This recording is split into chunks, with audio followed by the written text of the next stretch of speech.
Assalamualaikum warahmatullahi wabarakatuh.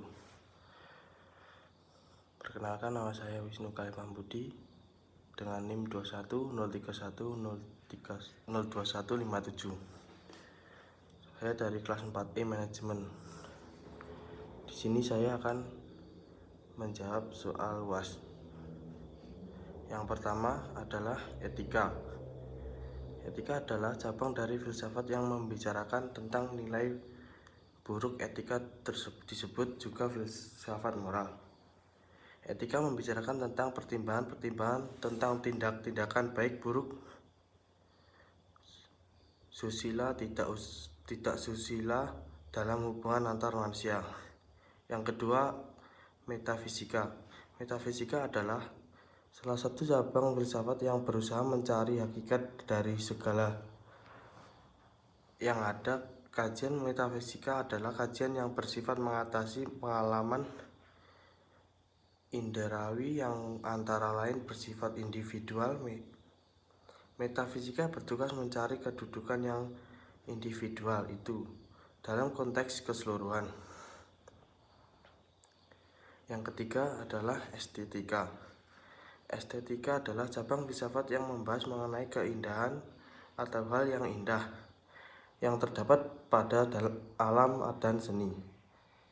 Estetika adalah kesatuan dalam hubungan bentuk yang ada di antara perserapan indrawi manusia. Biasanya manusia menganggap estetika ialah seni atau seni yang akan selalu mengandung nilai keindahan.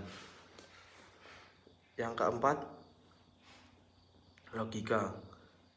Logika filosofis atau yang bisa disebut logika filsafat. Logika sebagai cabang filsafat sekaligus mendasari segala sesuatu yang berfokus pada makna di balik kenyataan atau teori yang ada untuk disusun dalam sebuah sistem pengetahuan rasional. Yang kelima, monoisme. Teori monoisme adalah perwujudan dari ajaran hukum alam yang memandang hukum sebagai sesuatu yang berlaku umum dan abstrak serta berlaku di mana-mana dan berlaku satu hukum bagi seluruh umat manusia di dunia. Yang keenam adalah dualisme. Dualisme adalah aliran filsafat yang menyatakan realitas itu terdiri dari dua substansi yang berlainan dan bertolak belakang. Masing-masing substansi bersifat unik dan tidak dapat direduksi.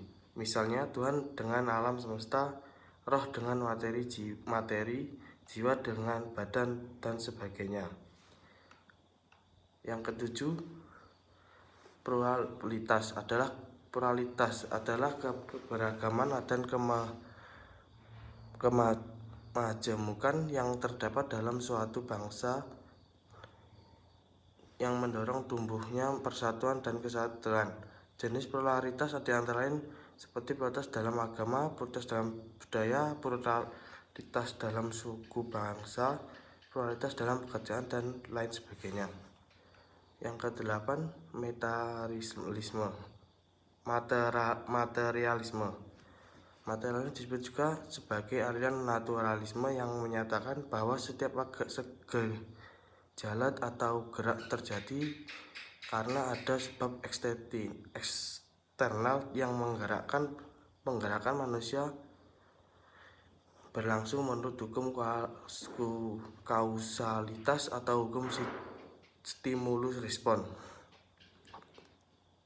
Yang kesembilan, determinisme merupakan posisi filosofis di mana semua peristiwa fisik atau mental termasuk perilaku manusia merupakan hasil yang diperlukan dari penyebab antecedent atau kekuatan lainnya.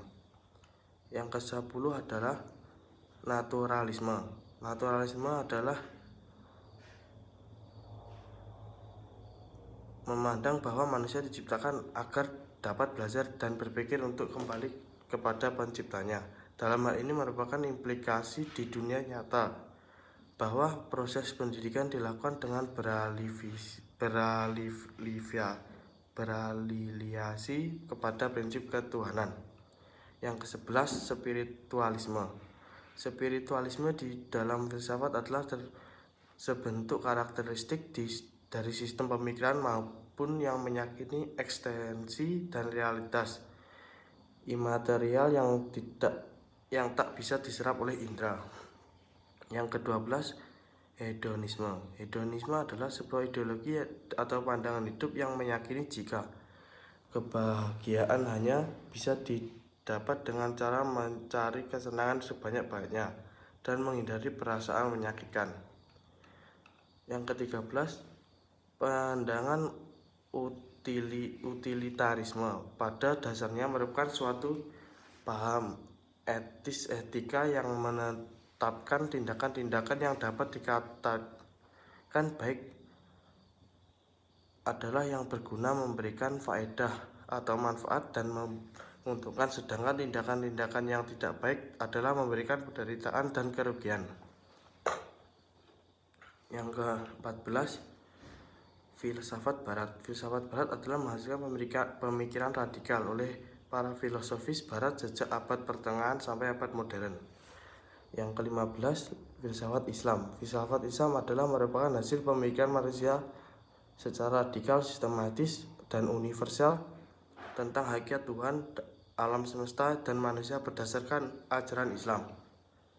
Yang ke-16, filsafat Timur. Filsafat Timur menjadikan harmonis antara manusia dengan alam sebagai kunci manusia berasal alam namun sekaligus menyadari keunikan di tengah alam. Yang ke-17, filsafat politik. Filsafat politik adalah cabang ilmu dari filsafat yang mempelajari tema-tema seperti politik, kebebasan, keadilan, hak milik, hak hukum, pemerintah, dan penegakan hukum oleh otoritas. Filsafat hukum. Yang ke-18, filsafat hukum. Filsafat hukum adalah cabang ilmu hukum yang menyelidiki ukuran-ukuran apa yang dipergunakan untuk menilai isi hukum agar dapat memenuhi hukum yang baik. Ia juga mengatakan filsafat hukum ialah filsafat yang diterapkan dalam hukum. Yang ke-19, filsafat Pancasila. Filsafat Pancasila adalah penggunaan nilai-nilai Pancasila sebagai dasar negara dan pandangan hidup bernegara.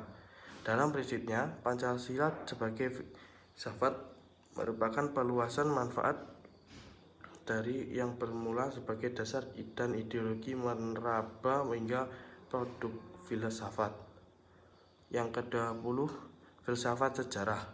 Filsafat sejarah adalah cabang filsafat khusus bagaimana filsafat manusia, filsafat sosial, filsafat bahasa, filsafat seni, filsafat kebudayaan, dan yang lain. Filsafat sejarah terutama meneliti asas-asas paling fundamental ataupun hakiki dalam historik sebagai keseluruhan dalam keaneka peristiwa. Sekian jawaban dari saya. Wassalamualaikum warahmatullahi wabarakatuh.